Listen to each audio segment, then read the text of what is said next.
sur la ressourcerie de l'écrivain. Cette vidéo de prompt, je l'ai promis depuis à peu près l'ouverture de la chaîne. J'aurais voulu la faire pour le 31 juillet ou le 1er août, je suis à la bourre.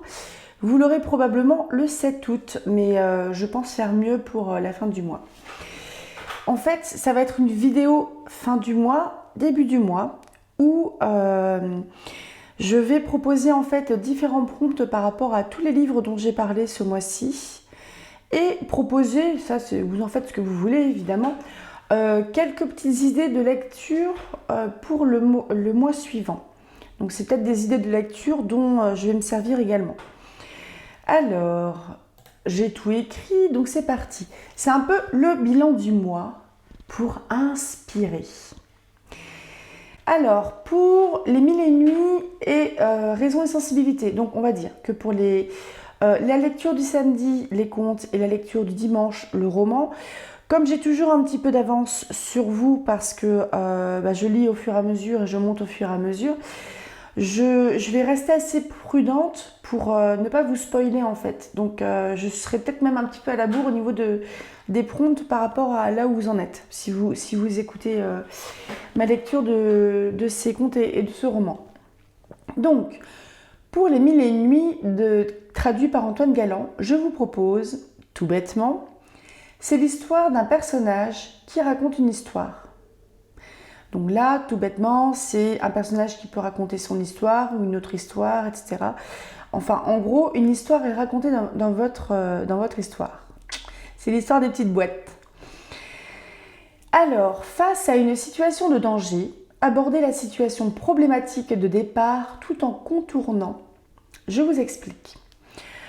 Scheherazade, en fait, pourquoi est-ce qu'elle raconte un conte tous les matins avant que le jour ne se lève?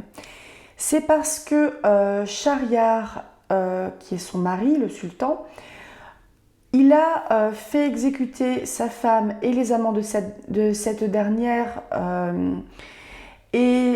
parce que du coup sa femme le trompait. Et donc c'était sa première femme. Et ensuite il a pris l'habitude, entre guillemets, de se marier tous les jours avec une nouvelle femme et de la faire exécuter le matin par le vizir, qui est entre guillemets son premier ministre, qui est le père de Scheherazade accessoirement.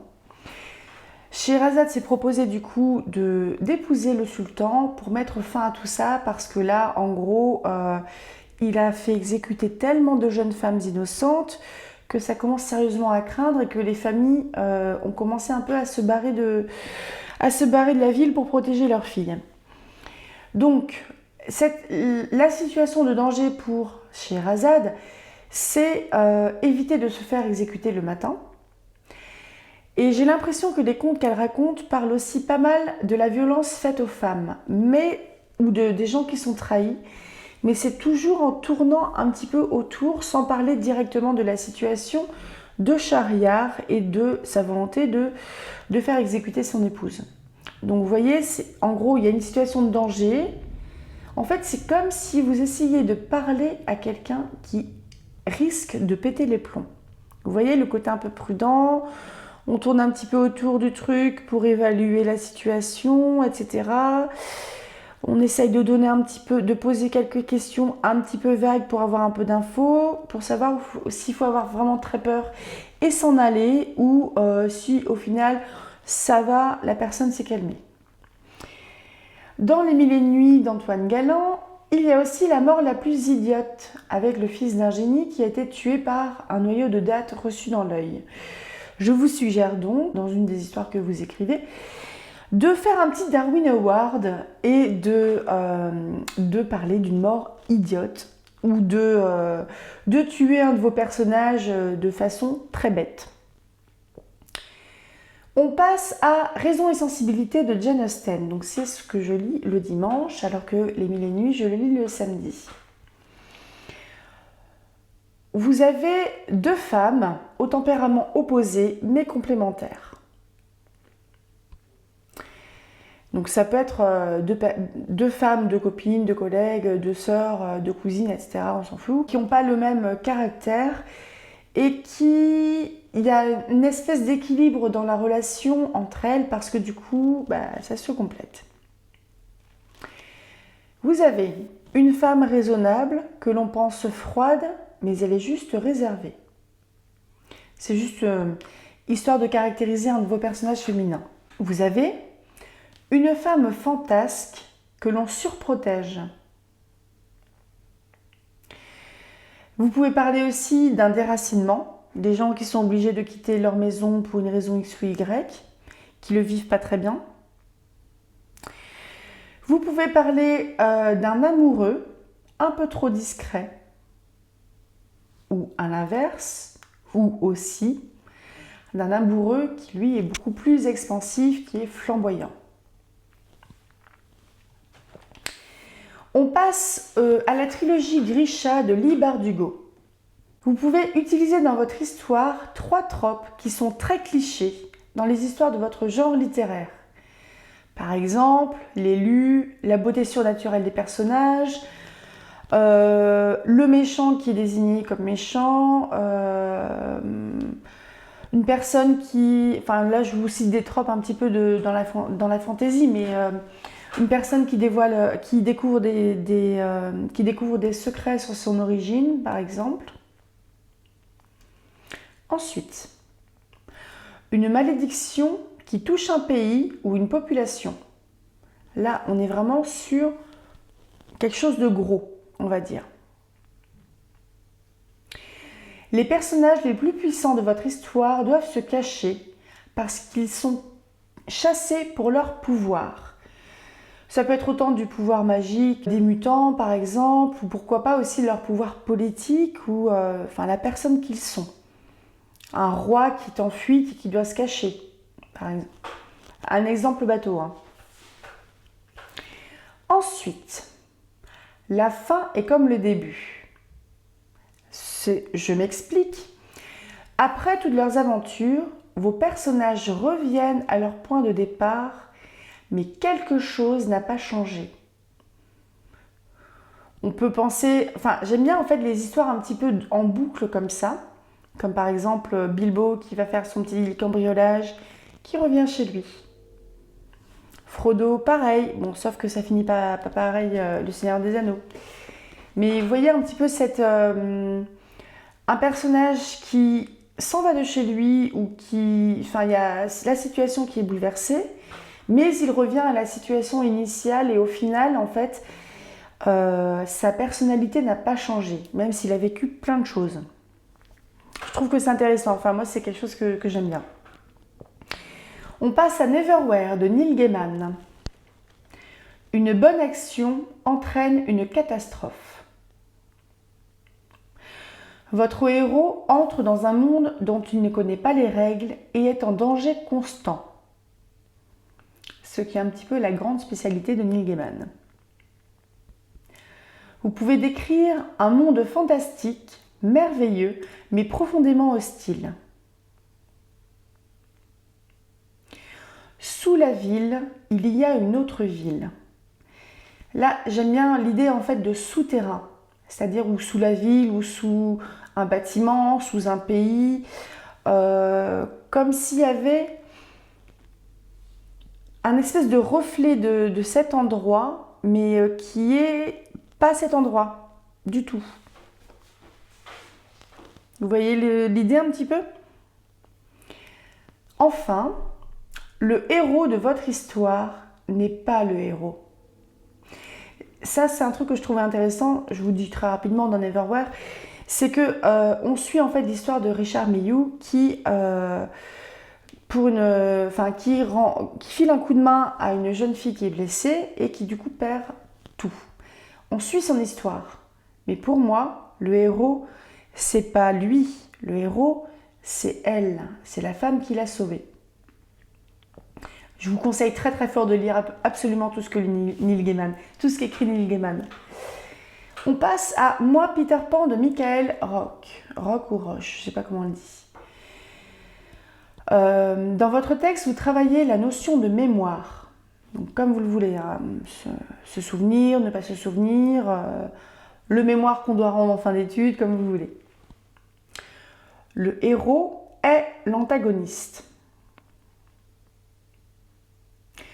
Saupoudrez votre histoire d'un soupçon de surnaturel angoissant. On passe à Un fil à travers les nuages d'Anaïs Sorrentino aux éditions HPF. Deux des personnages de votre histoire partagent des caractéristiques identiques. On peut se demander si elles sont apparentées, le lien qu'il y a entre ces personnages-là. Vous voyez ? Le danger vient du ciel. Les personnages se méfient de tout le monde. On ne sait pas comment on arrive dans ce monde hostile, mais personne ne peut s'enfuir de là. On passe à Percy Jackson avec le premier tome, Le voleur de foudre, écrit par Rick Riordan. Votre héros est le fils ou la fille d'un personnage très connu. Les handicaps de votre héros s'expliquent par sa naissance exceptionnelle. Un objet anodin est une arme. Les gens, c'est-à-dire n'importe qui, peuvent se révéler être des monstres. Votre personnage est accusé à tort. On passe à Circé de Madeline Miller. Votre personnage subit une condamnation qui va le libérer. Votre personnage a des pouvoirs bien différents de ceux qui l'entourent. Votre personnage est en osmose avec la nature. On passe à La passe miroir de Christelle Dabos. Deux de vos personnages subissent un mariage arrangé. Vos personnages sont dans l'incapacité de vivre leur amour en raison de circonstances qui les dépassent. L'ennemi de vos personnages peut être n'importe qui. On passe à Emma Bovary de Gustave Flaubert. Votre personnage n'est pas satisfait dans son couple, pour la raison que vous souhaitez. La naïveté de votre personnage met en danger sa position sociale. Votre personnage est très fleur bleue et n'a pas le sens des réalités. On passe à Peter Pan de J.M. Barrie. Dans votre texte, les ombres ont une signification particulière ou un pouvoir particulier. Votre univers est un mélange de plusieurs genres littéraires ou de plusieurs mythologies. Pour exemple, dans Peter Pan, on a des fées, des sirènes, des pirates, des enfants qui volent et le pays imaginaire, qui est un personnage à part entière. Votre personnage est une créature surnaturelle dont le but est d'avoir de la compagnie. On passe au Petit Prince d'Antoine de Saint-Exupéry. Votre personnage est coincé dans un endroit hostile dont il ne peut pas s'enfuir. Il y a peut-être même une petite notion d'enfermement. Votre personnage est en décalage avec le monde dans lequel il vit. Votre univers est composé de petits éléments, des petites planètes ou des petites villes ou des petites îles ou des petites habitations, des petites maisons, etc. Vous avez compris. Le chant des ronces de Lee Bardugo, c'est dans le Grishaverse. Vous écrivez un conte dans votre univers qui a un fond de vérité. Le sens de la vue ou la beauté ou le regard de votre personnage ont une importance dans votre histoire. On passe à Winds of Winter de J.R.R. Martin. Donc c'est le livre qu'on attend. Votre personnage attend depuis très longtemps quelque chose qui n'arrive toujours pas. Les lecteurs de Game of Thrones. Un danger immense arrive dans votre histoire. Un cataclysme, une guerre, une invasion, ce que vous voulez. Les antagonistes de votre récit finissent par payer pour leurs mauvaises actions. Ce qui n'est pas toujours le cas dans le Trône de Fer. On passe à Orgueil et préjugés de Jane Austen. Le couple de votre histoire se rencontre dans des circonstances qui laissent imaginer que leur rapprochement sera très difficile. Parce que, en gros, Darcy insulte, il bitch en fait avec Bingley sur la beauté d'Elizabeth Bennet. Il dit en fait à son pote qu'elle est juste passable. Donc, elle ne le prend pas très bien. Qui le prendrait bien? Le couple de votre histoire vient de milieux sociaux différents. Écrivez une histoire sur 5 sœurs. Et enfin, on passe à Sweet Tooth, donc l'intégrale de comics de Jeff Lemire. Votre histoire traite de la fin de l'humanité. Un enfant esseulé trouve un adulte pour s'occuper de lui. La cause d'une catastrophe n'est pas du tout ce que l'on pense. Là, il faudra expliquer. C'est, je sais pas, le ciel a été obscurci depuis des dizaines d'années. On pense que c'est parce que tel pays a balancé une bombe et en fait non, c'est autre chose. Exemple complètement bateau hein, et sans doute foireux. On passe à un mois de lecture pour le mois d'août. Le mois d'août est le 8e mois du calendrier grégorien et julien. Son nom vient du latin Augustus, nom donné en l'honneur de l'empereur romain Auguste en 8 avant Jésus-Christ. Pour la petite histoire, Auguste ajouta un jour au mois d'août pour avoir autant de jours dans le mois qui porte son nom que dans celui au nom de Jules César, juillet. Avant lui, dans l'ancien calendrier romain, août était le 6e mois de l'année et portait le nom de Sextilis, de Sextus, 6e. Alors, dans la religion catholique, l'Assomption est un dogme selon lequel, au terme de sa vie terrestre, Marie a été enlevée corps et âme au ciel. Un personnage part ou est enlevé dans un autre univers ou au paradis, soit entièrement corps et âme, soit uniquement le corps, soit uniquement l'âme, l'esprit. On peut penser aux voyageurs astraux. Le chiffre 8 a une importance dans votre lecture. Vous lisez un livre faisant partie d'une série de 8 livres. Des parents ont 8 enfants et s'appellent les Bridgerton, par exemple. Donc là, en gros, pour récapituler, un mois de lecture. On parle d'empereur romain. Donc ça peut être une lecture orientée sur un prince, une famille royale, un empereur, quelqu'un qui est au pouvoir, au sommet. Il y a l'histoire d'avoir autant de jours que l'autre. Donc là, parler peut-être d'une rivalité, de l'envie, de la vanité, quelque chose autour de ça. Donc, par rapport à l'Assomption qu'au terme de sa vie terrestre, Marie a été enlevée corps et âme au ciel, on peut penser à un enlèvement, on peut penser à une possession, on peut penser à des voyages astraux, quelque chose où c'est pas le personnage qui décide de ce voyage ou de ce changement de condition, c'est qu'on lui impose, on le prend en fait, on prend ce personnage. Et le chiffre 8, parce que pourquoi pas. Donc je ne sais pas du tout si c'est quelque chose qui va vous plaire, que ce soit les prompts ou orienter un petit peu vos lectures comme ça sur un mois. Vous prenez ce qui vous intéresse, vous ne prenez pas ce qui ne vous intéresse pas ou ce qui ne vous parle pas, il n'y a absolument aucun souci.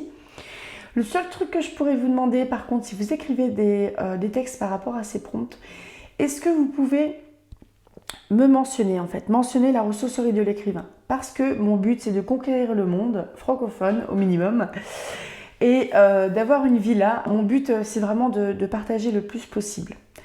Mais plus on est de fous, plus on lit et plus on écrit aussi et plus on rêve.